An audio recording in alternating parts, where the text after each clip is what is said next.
2 horas 3 minutos. Boa tarde para você que está conosco na TV Câmara. Nós estamos começando o Clipping Eletrônico ao vivo. Você pode participar conosco pelo 3396-4368, 3396-4368. O programa de hoje promete bastante, porque nós não vamos discutir só um assunto relacionado ao dia a dia da cidade de São Paulo. Nós vamos contar uma história para vocês, uma história com base naquilo que o vereador Gilberto Natalini, aqui à esquerda, um dos nossos convidados, vereador do PV, teve ontem no Espírito Santo, e vai participar desse debate conosco o vereador Coronel Telhada, do PSDB. Vereadores, é um prazer tê-los conosco aqui na bancada do Clipping Eletrônico. Vamos começar falando a respeito da visita que o senhor fez ontem. Podemos chamar de visita aquilo que o senhor fez ontem no Espírito Santo, quando o senhor esteve com o Cláudio Guerra, vereador? Eu acho que não é bem uma visita, é uma audiência que nós fomos lá representando a Comissão da Verdade, ouvir esse policial da Polícia Civil do Espírito Santo sobre a participação dele nas questões da repressão política. Eu quero cumprimentar o Coronel Telhada aqui, nosso amigo. Obrigado. Cumprimentar você, os telespectadores da TV Câmara. Como é que o senhor, que é militar de carreira, acompanha esses temas relacionados à Comissão da Verdade, Coronel Telhada? Bom, uma boa tarde a todos. Eu sou um pouco cético quanto à Comissão da Verdade, porque a gente vê algumas coisas que acontecem que nos desgosta muito. Mas eu fico muito tranquilo, principalmente pela presença do vereador Gilberto Natalini, que é uma pessoa que eu acompanho já antes de eu ingressar na vida política. Eu conheço a seriedade e o trabalho do vereador Natalini e sei o quanto ele luta pelos direitos de todos. Eu acho o seguinte, é uma coisa que fique bem clara, eu acho que aconteceram excessos de todo lado. Eu não participei, eu tenho 51 anos de idade, ingressei na polícia em 79, então tudo que a gente pode falar, ouvir, a gente ouviu de outras pessoas ou leu. Então eu não tenho a vivência que o vereador Gilberto Natalini tem. Mas sei de uma coisa, pela história que a gente teve a oportunidade de acompanhar, de estudar, ocorreram excessos de todos os lados, excessos não são bem-vindos. Eu acho que toda vez que nós saímos fora da lei, nós nos tornamos, o próprio nome já fala, marginais à lei. Então não importa que lado, não importa a justificativa para se cometer um ato ilegal. Ele é ilegal e eu acho que ele não faz bem para a sociedade. Então eu acho que sim, acho importante apurar a realidade das coisas. Eu acho importante colocar os pingos nos is. Eu acho muito saudável isso para a democracia. O senhor disse que o senhor é um pouco cético em relação ao papel da Comissão da Verdade. Não dessa Comissão da Verdade nossa, presidida pelo Gilberto Natalini, que é uma pessoa que eu falei que dá labuta diária dele nesse caso. Mas a gente vê alguns exemplos, por exemplo, em Brasília, onde muitas vezes eu noto que é mostrado somente um dos lados do que foi apresentado. Isso me incomoda muito, porque eu comandei a rota, todos sabem disso, o Batalhão Tobias de Aguiar, e nós temos um exemplo clássico na rota, que é a morte do Tenente Mendes Júnior. Na época do período de exceção, de 64 a 82, 83 aproximadamente, 84, nós tivemos uns 15 homens que morreram no combate à criminalidade, muitos vítimas de terrorismo. E eu acho o seguinte, se a comissão é verdade, eu acho que é importante frisar todos os lados, chegar à realidade de todos os fatos. E muitas vezes a comissão da verdade ela é usada para se mostrar somente um dos lados. Isso me incomoda muito. Pela imprensa? Pela imprensa, por políticos interessados em se autopromover. Eu acho que isso me incomoda muito, muito mesmo, porque a comissão, verdade para mim é uma coisa relativa, ela tem 3 lados. Tem a minha verdade, a sua verdade e a verdadeira, o que aconteceu realmente de verdade. Porque todo mundo que participa de uma ação, de um ato, tem o seu ponto de vista. Muitas vezes para aquela pessoa ele é o correto e não interessa o que aconteceu do outro lado, o meu ponto é o que vale. Então eu acho que quando se fala em verdade tem que se estudar a fundo, tem que estudar com muita cautela, com muita imparcialidade, é o termo exato, imparcialidade tem que ser total. Quando houver essa imparcialidade, todos os ângulos forem analisados, eu me dou por satisfeito. Tá. Vereador, o papel do senhor aí na Comissão da Verdade, o senhor esteve ontem no Espírito Santo, o nosso produtor Marcos acompanhou o senhor nessa viagem, o senhor foi lá ouvir uma audiência, digamos assim, fazer uma entrevista... Uma oitiva. Uma oitiva. Nome certo. Com o Cláudio Guerra, que foi ligado à cúpula da repressão, nos chamados anos de chumbo, e aí a gente está falando da repressão na ditadura militar. O que é que o senhor ouviu dele? O que é que o senhor tem para contar para a gente a respeito disso?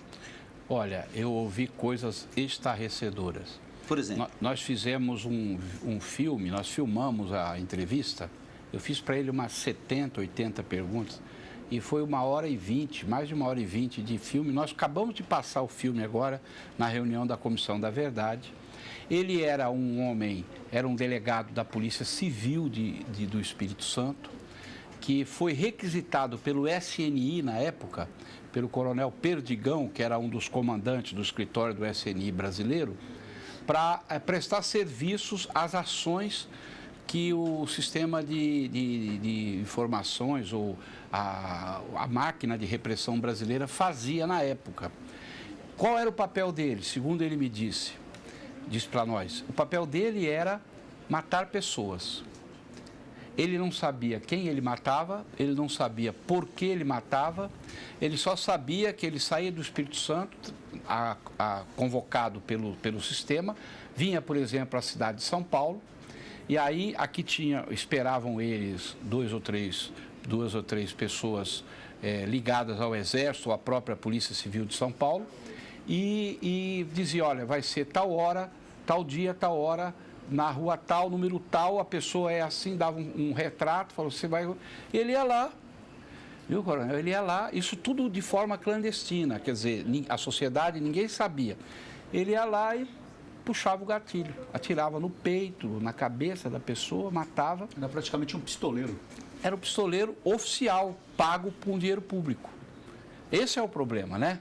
Quantas mortes o Cláudio Guerra... Olha, foram muitas, viu? Além da questão das... Foram muitas. Ele fez muitas execuções. Fez em Pernambuco, fez aqui em São Paulo, fez em vários locais do Brasil. E ele nem sabia quem... Agora que ele está... Depois que ele escreveu o livro, que os repórteres escreveram o livro, que ele localizou o horário, e aí as pessoas sabem quem morreu ali... agora que ele está ligando e está descobrindo o nome das pessoas que ele assassinou. E além da questão das mortes, ele também teve uma época que o aparelho de repressão, ele se voltou a criar uma instabilidade política para dizer que a esquerda estava querendo, né? Aí começaram a soltar bomba. Então ele, por exemplo, confessou lá no vídeo que ele foi a pessoa que pôs a bomba no jornal Estado de São Paulo. Ele pôs. Ele falou para nós... Na época que o Estadão era aqui na Major Quedinho. Lembra que explodiu o Estadão? Sim. Quem pôs a bomba no Estadão foi ele mais dois. Amando, por quê? Para dizer que a esquerda estava atacando as instituições para poder ter o endurecimento do regime. O outro fato que ele contou no livro e contou para nós em detalhes no vídeo, que ele ia pôr uma bomba num avião para matar o Fernando Gabeira.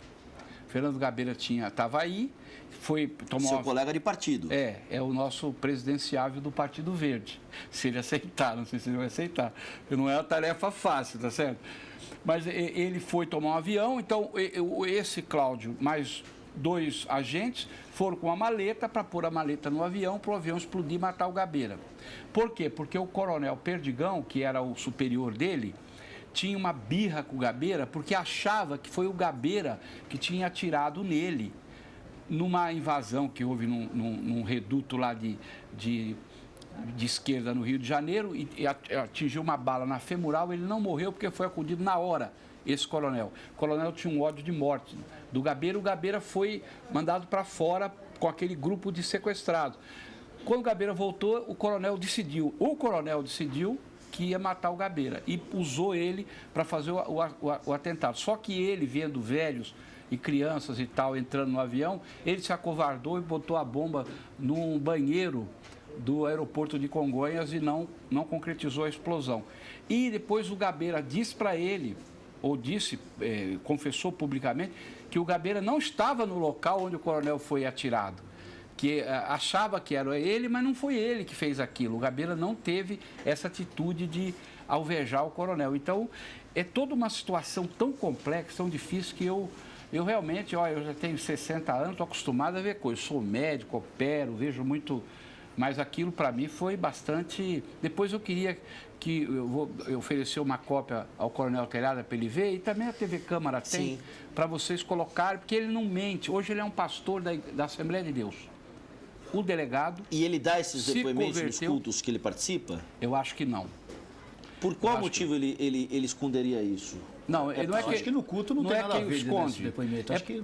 Não é que esconde, ele tem sofrimento de falar. Ele fala, eu Tem um peso na consciência. Pelo amor de Deus, Deve ter um peso na consciência. Né? O senhor imagina o cara participar dessas coisas todas? Todo ato ilegal, eu acho que é o seguinte, não justifica. Ato ilegal, como eu falei aqui no começo, se a pessoa comete um ato ilegal, ela se predispõe a fazer o mal, entendeu? Não há justificativa para se fazer o mal.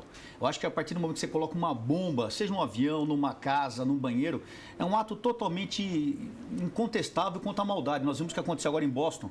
Morre criança, morre pessoa inocente. Não se justifica. É uma coisa que não é aceitável. Não é aceitável. A turma, às vezes as pessoas, como... Eu fico muito tranquilo falar com o vereador Natalini, porque eu sei da grandeza dele. As pessoas às vezes me veem como defensor de regime militar. De maneira alguma, eu não sou defensor de nada. Eu sou militar desde os 17 anos. Adoro ser militar, é minha vocação de vida. E eu gosto da justiça, eu acho que o que é certo, o que está escrito tem que ser seguido. E muitas vezes a gente é visto de maneira errada, porque a gente quer o bem das pessoas justamente para que se faça a coisa correta.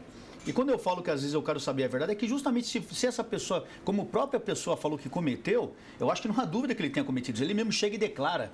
Eu acho que é totalmente reprovável esse tipo de atitude.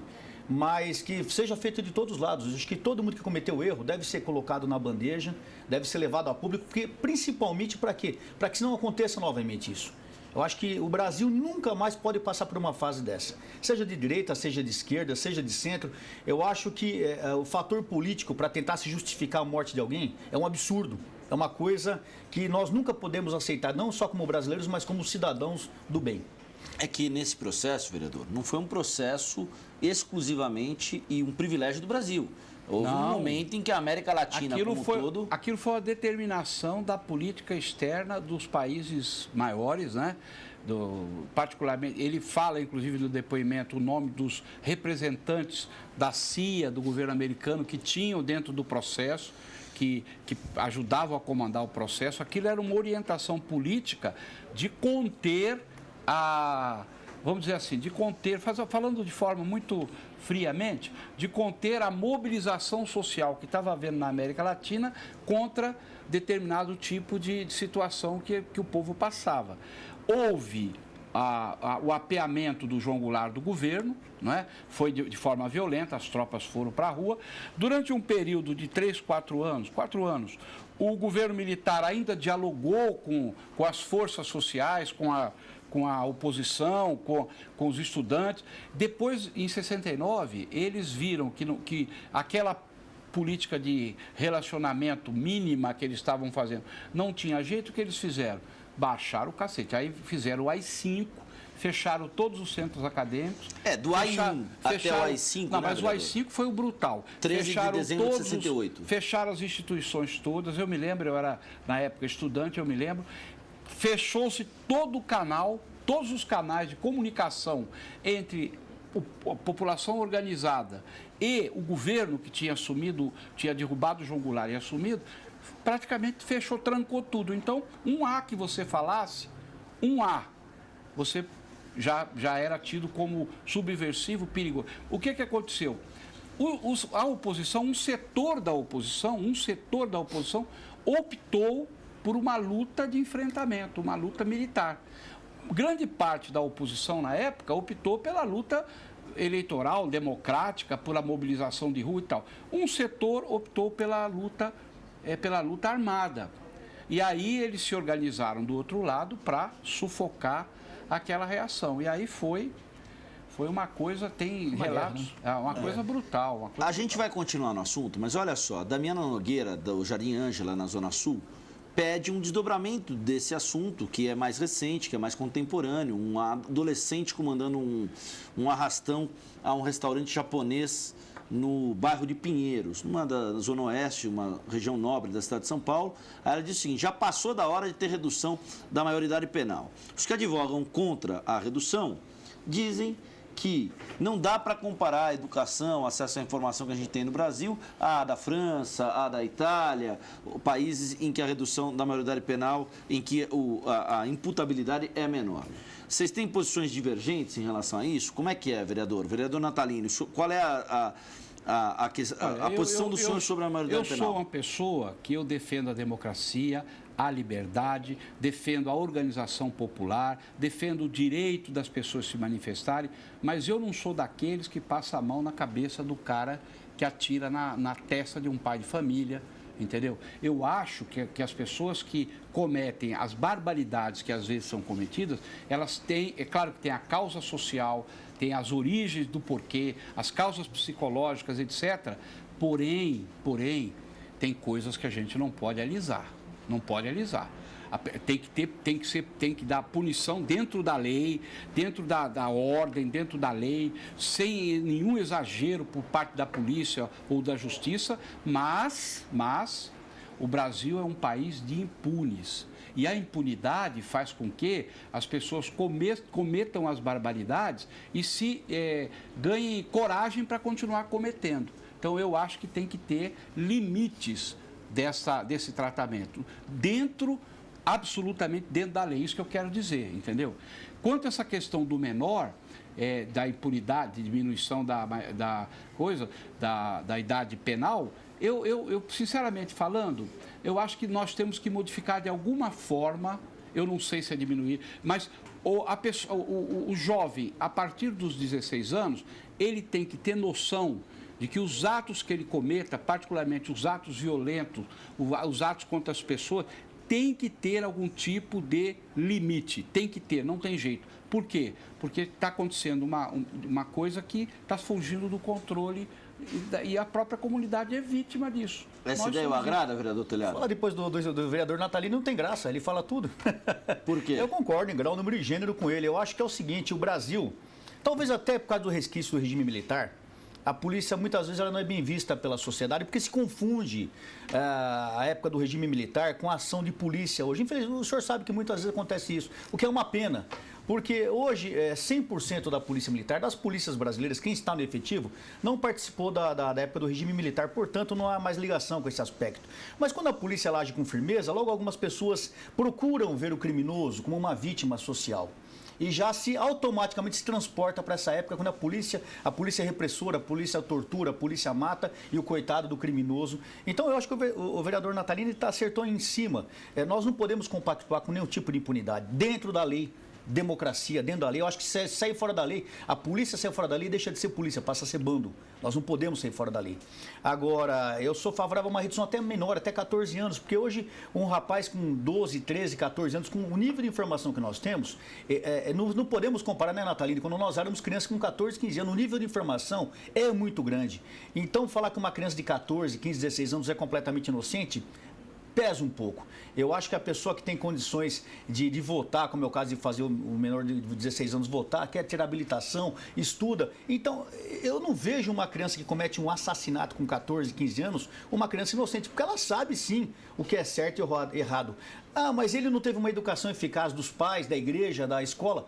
Eu pergunto aos amigos que estão nos assistindo, se ele não teve uma educação eficaz, o nosso filho vai morrer porque ele não teve uma educação eficaz e nós vamos passar a mão na cabeça e ele vai ser... O pior não é isso, o pior é que ele serve de exemplo para as demais crianças, concorda, Nataline? O menino vê um rapaz de 15 anos cometer um homicídio, cometer um roubo, ele vai preso dali um mês, um ano, ele está de volta. Esse menino fala, pô, se ele roubou, se ele matou e voltou, para mim não vai ter problema também. Então, a lei do jeito que a lei do jeito que ela é usada no Brasil atualmente, ela instiga o crime, ela favorece o crime. Existe um ditado que fala que o crime não compensa. No Brasil, o crime está compensando sim. O que não compensa é você estudar, trabalhar, pagar imposto, porque você faz tudo isso e ainda é vítima do crime.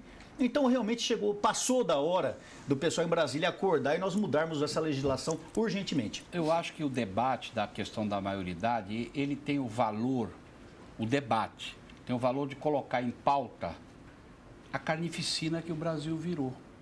Esse valor, esse debate tem.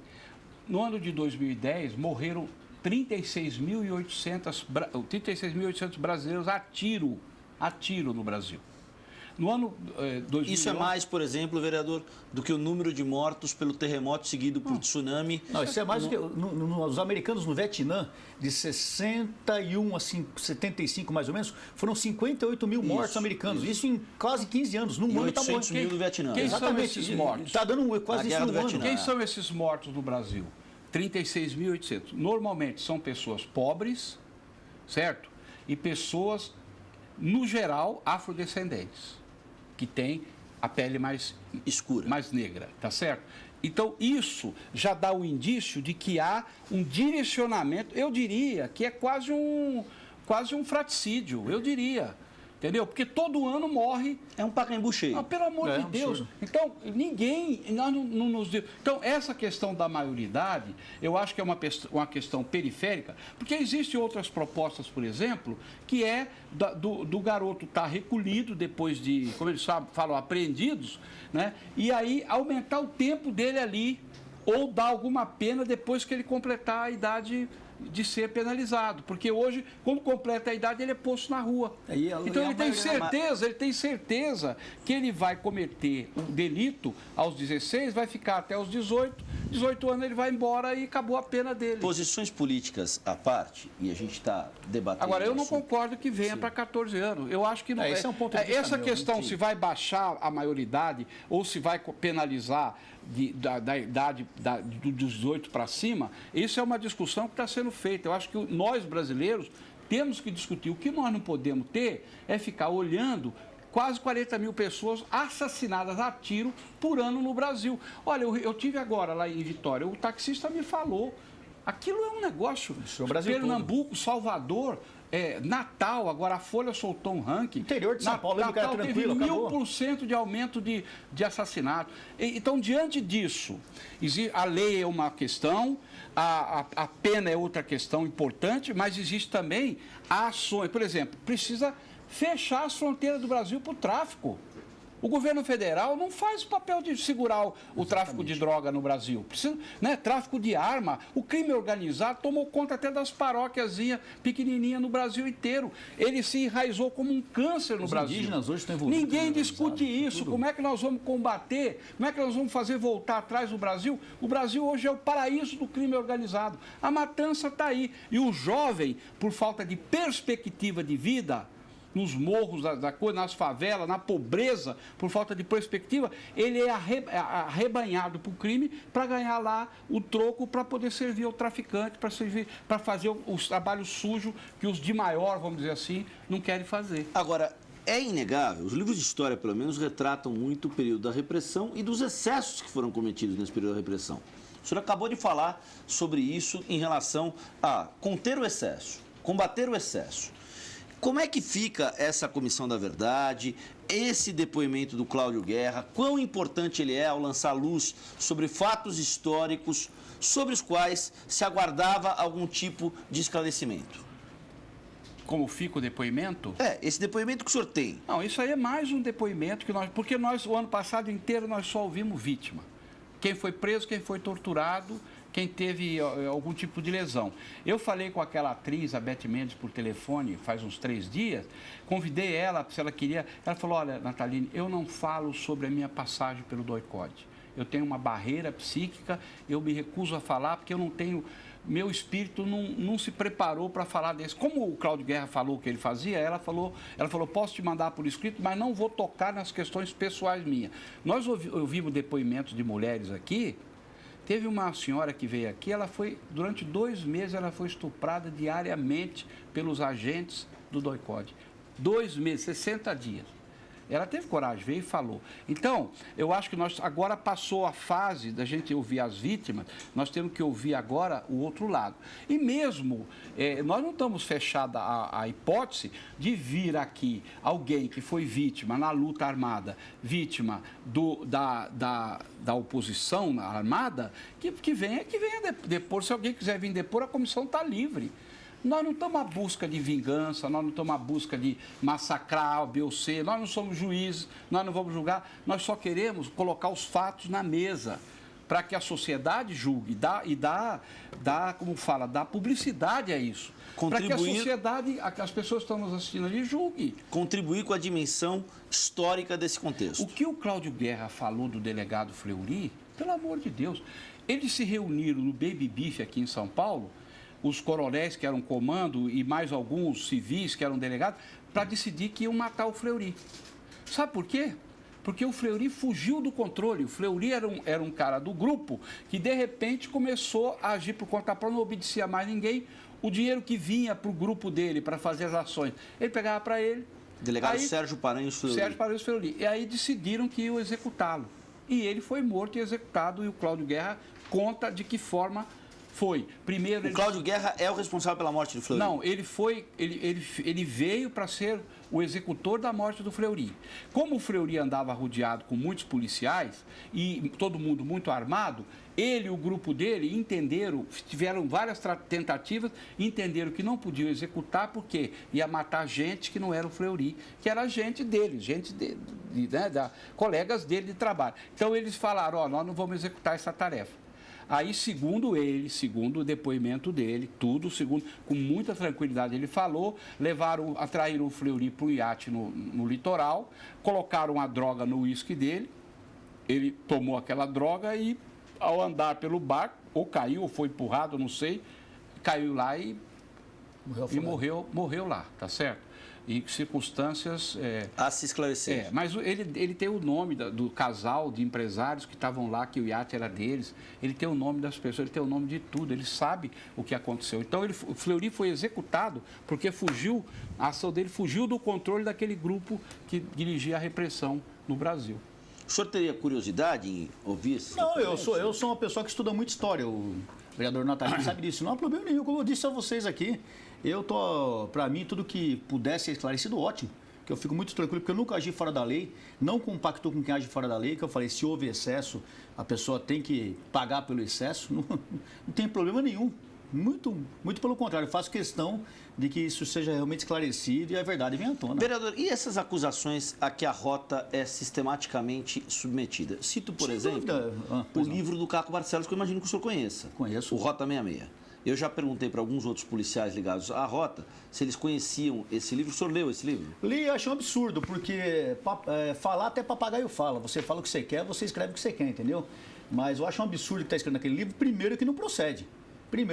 Eu conheci muitas pessoas que estavam no livro e as histórias que são contadas ali, além de fantasiosas, ela mostra um ponto de vista do cidadão, do Caco Barcelos, que, aliás, ele era amigo do pessoal, andava junto com o pessoal e depois resolveu escrever um livro fantasioso. É muito triste isso, porque a gente vê que a pessoa não compactua com a verdade. Tanto que, se fosse verdade tudo que está escrito ali, teria sido provado e o pessoal estaria preso, que não aconteceu. Então eu fico muito triste por causa disso, pelo seguinte: a gente está falando de maioridade penal, está falando de criminalidade, que é um problema sério no Brasil, e muitas pessoas procuram se promover inventando histórias. Eu fui vítima disso várias vezes. Ao longo da minha carreira, eu tive vários problemas de pessoas que me acusaram e não puderam provar e acabaram sendo chamadas à justiça por isso, porque eu acho que o erro da polícia é isso. A polícia, muita gente fala muita besteira da polícia e não se prova, e a polícia se cala também. Eu acho que toda vez que a polícia fosse acusada de alguma coisa, a polícia deveria, a justiça, exigir providências. Porque se a pessoa te acusa, ela tem provas. Se ela não tem provas, então ela não fala besteira. Mas o que acontece é isso: a pessoa fala um monte de besteira da polícia e a polícia tem uma maneira de não se defender. Então, só se fala absurdo da polícia. Quanto à Rota ser acusada de ser uma tropa que trabalha com violência, uma tropa, eu acho incrível isso. Você percorre a cidade toda de São Paulo, é só perguntar para a população o que eles acham da Rota. A gente tinha até um ditado muito famoso na Rota que falava que a Rota ela era odiada pelo crime e amada pelas crianças.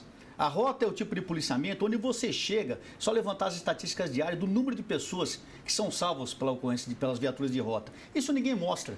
O número de armamentos que são apreendidos, de drogas que são recolhidas, isso ninguém quer mostrar. A Rota mata um, a Rota matou dois, só que lá nós temos um monumento dentro do batalhão que tem os mortos do batalhão. Eu não lembro exatamente o número, acho que já estava com 117 mortos, só do batalhão Tobias de Aguiar. Isso é uma coisa também que ninguém quer saber. Então o pessoal esquece que quando você sai na rua para combater o crime, você é alvejado com tiros. Eu mesmo tenho tiro na mão, tenho tiro no braço, tomei 11 tiros na porta de casa em 2010, mas é besteira. Eu falei outro dia numa entrevista, o pessoal achou absurdo. Infelizmente, no Brasil, a vida do policial vale menos que a vida de um animal. E fico muito à vontade para falar isso, por quê? Outro dia mostraram em plenário, inclusive, a cena de um cachorro sendo morto a machadados, que é um absurdo. Eu não compactuo com o tipo de morte de nenhum animal. Absurdo. Mas o pessoal ficou todo sensibilizado. Olha que absurdo, o cachorro morreu. Diariamente nós vemos na televisão policiais sendo executados em câmera de televisão de segurança. Passa policiais sendo executados, policiais sendo mortos, pais de família sendo mortos. E isso não ocasiona nenhum tipo de comoção social. É interessante. Em 2012 morreram 119 policiais. E não aconteceu nada. Está tudo bem. Então é muito triste quando a gente fala nesse aspecto da rota ser violenta, da polícia ser violenta. Violento é o crime. E violento é o crime. Nós estamos aí para enfrentar o crime. E estamos enfrentando da maneira, olho no olho, da maneira direta. E, infelizmente, nesse enfrentamento, quando tiver que alguém ser baleado, 1000 vezes que seja baleado o criminoso. Porque ele ocasionou tudo aquilo. Ele que saiu de casa armado, ele que saiu de casa para roubar, ele ocasionou todo aquele problema. Vereador. Olha, eu vou falar com toda a responsabilidade que esses cabelos mais brancos me dão. Sim. Tá certo? Ou nós temos uma política nacional de segurança pública que se enquadre com a política de direitos humanos, ou nós vamos caminhar, já estamos caminhando para a barbárie. Eu vou dizer para você, eu vivo na periferia de São Paulo, fazendo trabalho social e político há 40 anos. Eu tenho um voluntariado médico lá no Cangaíba, eu vou há 37 anos, todo sábado, quero até convidar... Eu conheci o seu trabalho lá. Conheceu, vereador. convidar até os telespectadores, sábado que vem, agora às 7h30 da manhã, estou lá na igreja do Cangaíba, 2.400 da Avenida Cangaíba, atendendo, já atendemos 160 mil pessoas naquele atendimento médico. Eu conheço ali, porque ali eu atendo todo mundo, eu atendo a mãe do traficante, eu atendo a cunhada do bandido, eu atendo... Bom, a periferia de São Paulo hoje, eu digo com tranquilidade, rapaz, olha, palavra de honra, existem duas forças que mandam na periferia hoje. O crime organizado e as igrejas, católicas, evangélicas e outras igrejas, que congregam o povo em torno de si e dão voz de comando.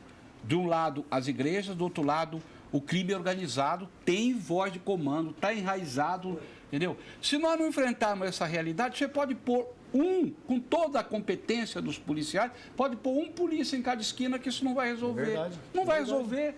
Porque isso está dentro da organização da sociedade. Hoje nós temos o crime organizado, ele é tão ousado que hoje ele está nos parlamentos, hoje ele está dentro dos tribunais de justiça, dentro da magistratura, dentro das corporações policiais. Eles se organizam dentro dos vizinhos nossos. Queria fazer uma pergunta. Mas a coisa é muito grave. Para morrer 40 mil pessoas a tiro num país por ano, nós somos campeão mundial de morte a tiro. Um país que não está em guerra, né? Nós ganhamos do México. Absurdo. Nós ganhamos do México. Quer dizer, nós estamos numa situação muito complexa. E a gente não vê esse debate ser travado para resolver. Nós vemos só o pessoal desviando para um lado, desviando para o outro, aí vai. Qual é a solução para esse debate? Porque, por exemplo, quando o senhor ouve um depoimento como esse que o senhor ouviu do Cláudio Guerra, o senhor como policial, como alguém que quer que o envolvimento disso seja esclarecido, qual é a reação do senhor quando o senhor ouve um depoimento de alguém que diz, olha, eu detalho como é que era o modo de atuação nosso na época da ditadura, no sentido de matar e executar opositores do regime?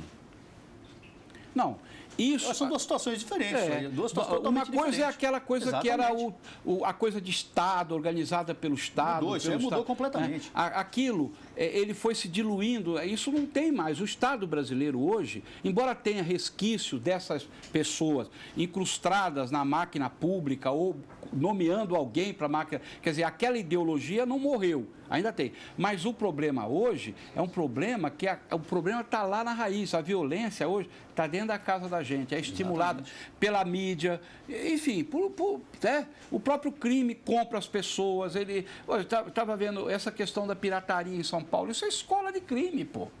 Certo? O cara compra o contrabando, traz o contrabando, acabou de eleger no Paraguai um presidente que está sendo acusado de ser o chefe do contrabando do Paraguai. Não sei se é verdade ou não. Falaram que ele foi absolvido, mas ele acabou sendo envolvido no... Entendeu? Olha onde nós chegamos. O nosso país, nós precisamos de um mutirão nacional para combater essas coisas criminosas que a nossa sociedade deixou organizar. Está muito feio o negócio. Hoje você não sabe com quem você fala.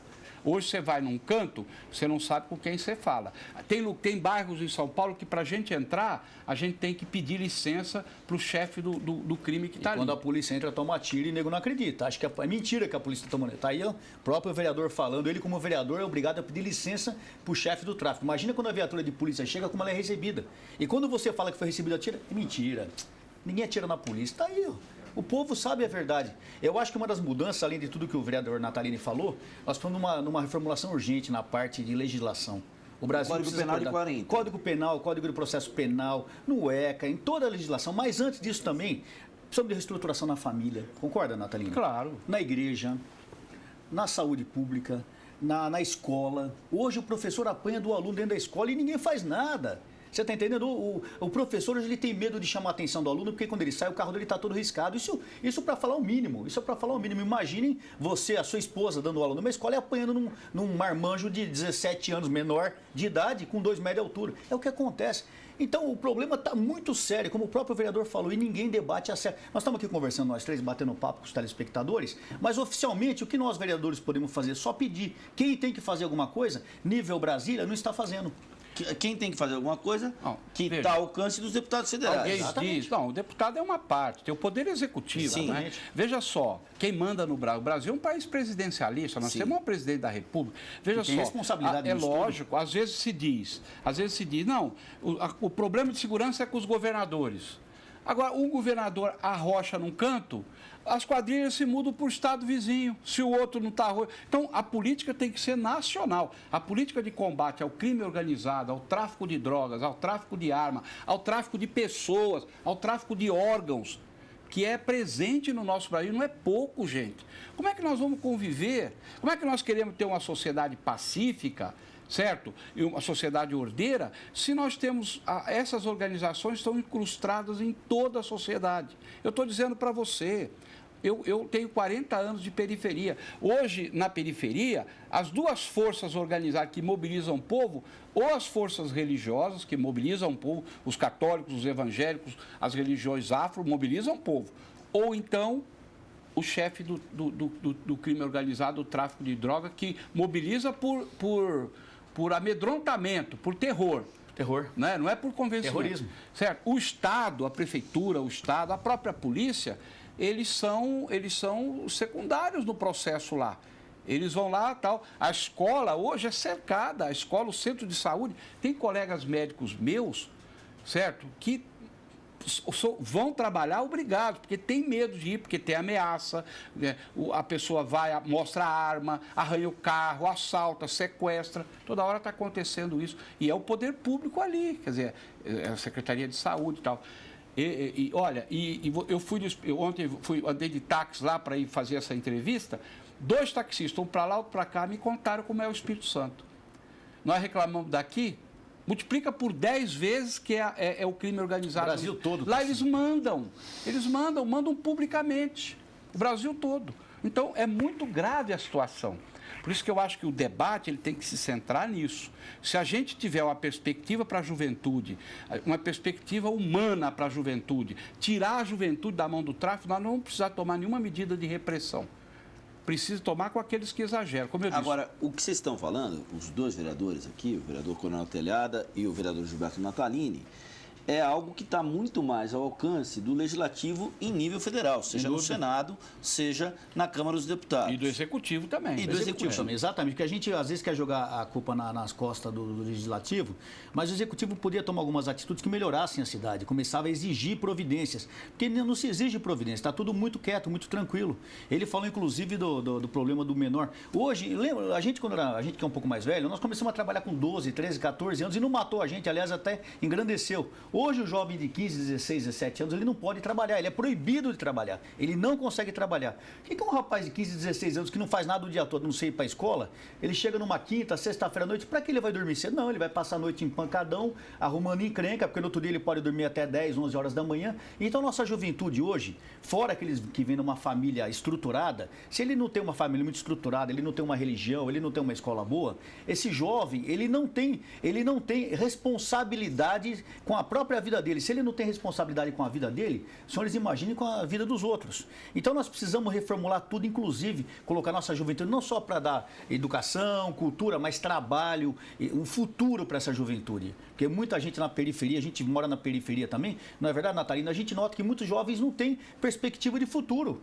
Ele vive o dia após o outro porque ele não vê o futuro lá na frente. O criminoso, o crime organizado na periferia, ele é tão enraizado que ele disputa com a família, ele disputa o jovem com a família. É verdade. Ele disputa, o criminoso puxa o jovem alicia o jovem, disputa com o pai e com a mãe, que não querem que... E hoje a liberdade chegou num ponto que um pai e uma mãe não conseguem segurar mais o jovem como o meu pai me segurava, ou talvez o de vocês. A liberdade aumentou. Então o sujeito vai para aquele lado, né, começa a fazer aquilo que não serve. Eu tive esses dias um amigo meu, muito sindicalista, antigo, muito sério, que mataram o filho dele. Por quê? Porque o filho dele serviu de base de apoio para um assalto. E no assalto teve um tiroteio e quem foi acertado foi o filho dele. Ele disse, olha, Nataline, eu perdi meu filho para o crime. Eu vi meu filho sendo perdido para o lado de lá. Um garoto bom, que foi devagarinho, com a cabeça de que ia ganhar dinheiro rapidamente, que ia fazer a vida rapidamente, se juntou com um grupo de criminosos que levou ele à morte. Isso é repetido toda hora, todo dia pelo Brasil afora. Eu tenho essa visão. É uma grande realidade. Uma grande realidade é isso aí. E nós precisamos acordar para esse problema, porque se não pegar os nossos filhos, vão pegar nossos netos e assim por diante. Então é uma grande realidade em todas as famílias brasileiras. Nós não mencionamos um dos piores, né, Nataline?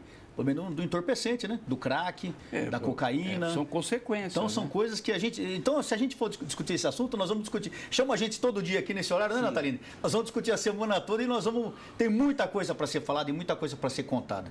Mas a grande realidade, acho que a Nataline concorda comigo, é que o Brasil precisa acordar para essa realidade. E urgente, porque o tempo está passando e mais vidas estão sendo jogadas fora, mais crianças estão sendo perdidas por tráfico, muitas famílias sofrendo com crime. Precisa acordar e urgentemente.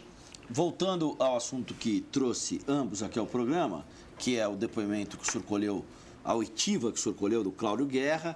Para você que sintonizou agora na TV Câmara, 2h44, nós estamos ao vivo. Você pode participar conosco pelo telefone 3396-4368, 3396-4368. O vereador Gilberto Natalini esteve ontem em Vitória, onde ele coletou um depoimento, uma oitiva, como ele denomina, do Cláudio Guerra. O Cláudio Guerra foi ligado ao DOPS, à cúpula da repressão, e tem várias mortes no currículo como agente da repressão. Vereador, resumidamente, de tudo aquilo que o senhor ouviu ontem lá, em relação a todas essas proposições que vieram depois disso, conectando aí todo o período da repressão a algo mais recente, que é a droga, que é a questão da violência urbana, do número de mortos por tiros no Brasil no ano passado. O que o senhor ouviu lá que mais chamou a atenção do senhor? O que me deu mais, assim, me deixou mais emocionado foi a frieza com que ele conta. Porque ele conta e fala, eu fiz isso, eu fiz aquilo, olha, em fulano eu atirei no peito, mas a mão subiu, eu acertei na boca e eu matei ele com um tiro na boca. O outro e tal. Na verdade, ele era um profissional de matar. Ele disse que fez treinamento aqui no Clube Regatas Tietê, treinamento de tiro, para se especializar em cumprir essas funções de execução. E não era assim, num tiroteio de rua, não. Ele ia, embora a imprensa, na época ele citou nomes de imprensa, jornalistas que ajudavam a fazer a montagem da cena, e sempre quando tinha o problema dizia que o cara teve... quando descobriam que era uma coisa da repressão política, aí forjavam um tiroteio. Se não, era uma morte de assalto, uma morte você entendeu? Sem grandes Nós vamos exibir esse depoimento que o senhor coletou, vamos trazer esse depoimento para o telespectador da TV Câmara, mostrar o depoimento do Cláudio Guerra, o que ele diz, o grau de detalhamento que ele dá dessas mortes. Eu queria saber qual é a percepção que o senhor tem como alguém que estava ouvindo esse depoimento. É o que eu estou falando para você. Eu fiquei chocado. O que me deixou mais chocado foi a forma como ele relata esses fatos todos e disse, era a minha função. Eu sei que eu estava errado, eu sei que eu errei. Hoje converteu como evangélico. Eu estou tentando ganhar a minha salvação, a minha colaboração com Deus para me levar pela mão para a salvação, é eu contar o que eu fiz e o que eu vi naquele período que foi feita, a crueldade, como foi tratado o assunto e a frieza com que o governo brasileiro, porque os órgãos de repressão ligados diretamente à presidência da República. É direta. O presidente da República, o Médici, o Geis e o Figueiredo sabiam de tudo o que acontecia. Num determinado momento, eles perderam o controle do aparelho.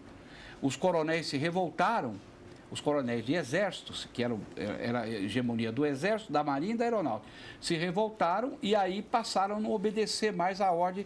Quando o Jimmy Carter ganhou, o Jimmy Carter começou a bater no Brasil, bater, houve uma ordem para dar uma diminuída, mas eles não conseguiram. Foi aí que mataram o Herzog, mataram o Fiel Filho e ainda fizeram uma série de coisas que foi desobediência, quase uma desobediência. O que ele disse também, que me deixou impressionado, é que essa Irmandade continua se relacionando, continua organizada, continua buscando o seu financiamento e continua com influência ainda na máquina de Estado brasileiro e no setor da sociedade brasileira. E quem financia? Quem financiou na época foram bancos, foram empresas que ele citou lá, né? E também, hoje eles estão muito voltados para aquela coisa de empresas de segurança privada. Então, ainda continuam as empresas comprando o serviço dele. Homens altamente especializados em espionagem, em escuta, em montar campana, eles viviam disso, eles não eram como o Coronel Telhada, por exemplo, que é um policial que o que ele faz todo mundo vê, é público, tá certo? Eles não, eles agiam de uma forma completamente diferente, era uma coisa clandestina dentro do governo, agindo e dando conta do recado de repressão aos opositores do regime. Coronel Telhada. Isso é interessante, ouvindo o vereador Natalini falar, a gente lembra daquela arte imita a vida, né? É um Frankenstein, então a criatura se volta contra o criador, né? A pessoa cria o negócio, perde o controle. Mas é terrível, né? Que a gente fala, as pessoas que têm obrigação que juram defender a lei, têm que fazer isso acima de qualquer coisa, né? Quando a pessoa perde essa proposta e acaba acontecendo esses absurdos, eu acho que não há o que justifique isso. Não concordo de maneira alguma. Eu acho que saiu fora da lei, tem que pagar por isso, de uma maneira... Aliás, um dos resquícios até hoje do crime organizado vem dessa época, né? Quando o governo cometeu o grave erro de começar a colocar o pessoal da guerrilha armada, da luta armada, com presos comuns. Isso aconteceu na Ilha Grande, no Rio de Janeiro. Esses presos que eram politizados, que eram treinados fora do país, foram colocados com criminosos comuns e daí nasceu, inclusive, o Comando Vermelho, o crime organizado. Então, vem nessa época, onde se aprenderam táticas de guerrilha e tudo mais. Então, note que muitos erros que são cometidos no passado, nós pagamos até hoje, e estamos pagando até hoje. Então, eu acho importante a gente aprender com tudo que vier de informação, tem que ser filtrado, tem que ser conhecido e, principalmente, tem que ser usado como exemplo para que não se cometa esses erros nunca mais. Porque é uma maneira de agir que o Brasil não aceita mais, o mundo não aceita mais. E vídeo que aconteceu novamente em Boston, falando, é uma coisa assim estúpida, é uma coisa desnecessária, é uma coisa cretina. E a gente não pode aceitar isso. A Andréa Pereira de Santana, né, bairro da Zona Norte da cidade, pergunta a vocês como é que vocês analisam esses atentados na Maratona de Boston, até porque este assunto, coincidentemente, é capa, né, das duas revistas semanais, a Veja, duas das principais revistas semanais, a Veja chama como subdestaque de capa, a revista Época pergunta na capa, e se fosse durante a Copa? Você vê que interessante, né? Quando os chechenos estavam atacando a Rússia, quando estava aquela guerra da Chechênia na Rússia, os americanos chamavam os chechenos como separatistas, como pessoas que lutavam pela liberdade. Agora que aconteceram com eles, são terroristas. Então, vê como é tudo o ponto de vista. Eu acho que de maneira alguma essa atitude desses dois, se foram realmente esses dois indivíduos aí, que cometeram esse absurdo, de maneira alguma tem que ser legalizada, tem que ser justificada. É um afronto à natureza humana, é uma covardia. Se eles quisessem tomar atitude, eles que fossem lá, expusessem a vida deles e lutassem contra o sistema. Não lançar uma bomba no meio de uma multidão, matar criança, ferir centenas de pessoas, é um absurdo isso. Agora você falou uma coisa que me preocupa como policial militar. Quando eu estava comandando a rota, nós montamos na rota um curso, oferecemos inclusive para o comando da Polícia Militar um curso de antiterrorismo, visando a Copa do Mundo ano que vem. Nós somos até taxados, para que tudo isso? Não precisa disso tudo não. Está aí o exemplo. O Brasil está preparado para isso? Digo, não está preparado para isso. As poucas leis que existem que para se trabalhar em campos de futebol, a própria FIFA está combatendo. Um exemplo simples, bebida em estádio.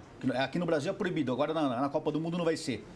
Então, são várias coisas que o Brasil proíbe que a FIFA não está aceitando. Então, está sendo mudado para a Copa do Mundo. Pergunta, o Brasil está preparado para a Copa do Mundo 2014 em matéria de segurança? Não está. E me preocupa muito isso. O senhor acha que também não está, vereador? A Carta dos Direitos Humanos da ONU, ela aceita lá, em determinado artigo, aceita a luta armada como forma de reação a uma opressão muito grande. Está lá escrito isso, na ONU. Agora, uma coisa é luta armada, uma coisa é insurgência armada, um motim e tal, violento. Isso é ruim, mas é até compreensível numa situação extrema. Outra coisa é o terrorismo.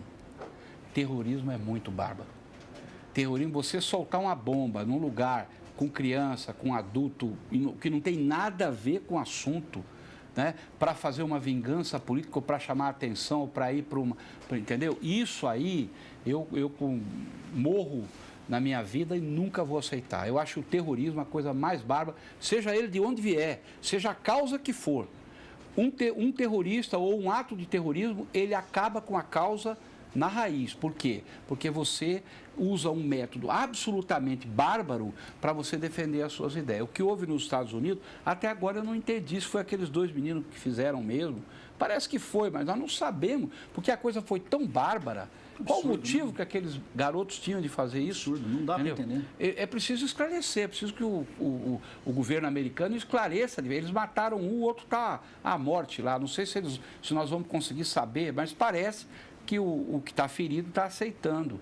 Agora, terrorismo, seja dentro dos Estados Unidos, seja lá no Oriente Médio, seja na Europa, ou mesmo a possibilidade de ter aqui na Copa do Mundo, Deus que nos livre disso, Deus o livre, tá certo? Mas é absolutamente abominável, condenável. Ninguém de sã consciência pode aceitar uma ação terrorista como parte de uma ação, de uma questão ideológica, nem de um lado e nem do outro. Não é? Vereador, o vereador Coronel Telhada, tem uma pergunta aqui para o senhor, do Eduardo Figueira de Souza, de São Miguel Paulista. Por que a polícia é omissa quando se trata de crimes que ela mesma pratica? Nunca um policial é condenado. Veja o caso do massacre do Carandiru. O que é que o senhor tem a dizer sobre isso? Vai ter ou não condenação? Rapaz, esse moço é muito mal informado, pelo que eu estou vendo, não conhece nada da polícia, não conhece nada de lei. Acho que ele precisa se orientar melhor, porque na Polícia Militar, principalmente, eu vou falar pela Polícia Militar, jamais, quando chega um crime a um conhecimento, jamais fica impune. É só levantar as estatísticas de quantos policiais são demitidos todo ano. Na Polícia Militar, nada fica impune. Você está muito mal informado, meu jovem, precisa ler mais. Agora, o problema também do Carandiru não é um problema que compete à Polícia Militar, é um problema que compete à Justiça. Não é a Polícia Militar que vai condenar ou deixar de condenar ninguém. Agora, se nós formos entrar no assunto do Carandiru, que nós vamos precisar de mais uma semana, né, para discutir isso aí. Então, leia um pouquinho mais antes de falar essas coisas, porque você está falando besteira. Isso não compete à polícia. A polícia, quando toma ciência dos seus erros, quando é pego alguém errado, esse cara é preso. O Romão Gomes, presídio militar, está lá lotado. Ele é demitido, ele é expulso, se for o caso. Mas ficar impune, meu amigo, você está mal informado, viu? Leia um pouquinho mais. E o senhor, vereador? Olha, eu espero que no caso do Carandiru, que foi uma coisa muito chocante, né? Pelo número de mortos, a forma como foi feita, nenhum de nós estava lá para dizer, né, como é que foi, mas foi muito chocante aquilo. Eu acho que a Justiça tem todas as condições de fazer valer o que aconteceu e fazer valer, punir a quem deve ser punido. Então, está na mão da Justiça, vamos confiar no juiz, na Justiça, para que aqueles que, porventura, tiverem pecado, tiverem feito um crime, paguem o crime. Isso é o normal da democracia, né? Eu, pessoalmente, na época, eu fiquei extremamente deprimido com o que eu vi ali. Eu acho, sinceramente, que não havia necessidade de acontecer o que aconteceu. É a minha opinião. Eu acho que houve realmente uma ordem atravessada, um excesso de força, é a minha opinião, que aconteceu lá. Que aquilo devia ser tratado de uma outra forma, mesmo que os criminosos tivessem rebelados, estivessem fazendo, entendeu? Havia outras formas de fazer. O que aconteceu foi que o dedo foi mole e aí começou, e morreu muita gente. Agora, quem vai julgar isso está sendo julgado, já tem 23, né? 23 condenados. Pague o crime. O Brasil, também a justiça é muito lenta, é muito cheia de vai e vem, a justiça brasileira. Você vê agora o Supremo Tribunal com a questão da condenação dos mensaleiros, agora vão recorrer, capaz de revisar as penas e capaz de livrar. Aí chegamos no absurdo do operador do processo pegar 40 anos como o Marcos Valério está pegando, e o mandante do processo sair livre e não pegar nada. Isso é esquizofrenia judicial no país, na minha opinião, né? Isso rende mais um programa. Eu vou renovar o Para mim é um convite a prazer, vocês. principalmente estar com o Natalino aqui, que é uma pessoa que é muito bom debater. A gente diverge em vários pontos. Mas nos Sim, respeitamos muito. Aqui tinha um outro militar que teve aqui, foi vereador comigo, que até correu atrás de mim nas ruas, nas manifestações estudantis, que era o coronel Erasmo Dias. Sim. Que a gente divergia, discutia, divergia, a gente diverge em muitas coisas, mas nós temos respeito, porque quando a pessoa faz a divergência de uma forma respeitosa, a gente tem que conviver. É próprio do debate da democracia. É o parlamento. Eu fui eleito, ele foi eleito. Claro. Vereador Telhado, obrigado pela atenção. Obrigado, eu agradeço. Valeu pela atenção. Muito obrigado. Vocês têm 1 minuto e meio para ir para o plenário, registrar a presença, aquela coisa toda. Vereador Natalini. A gente não falta nunca. Eu quero te agradecer a presença do Coronel Telhado, agradecer os telespectadores da TV Câmara. Estamos trabalhando. Nós vamos exibir na íntegra o depoimento que o senhor coletou do Cláudio Guerra.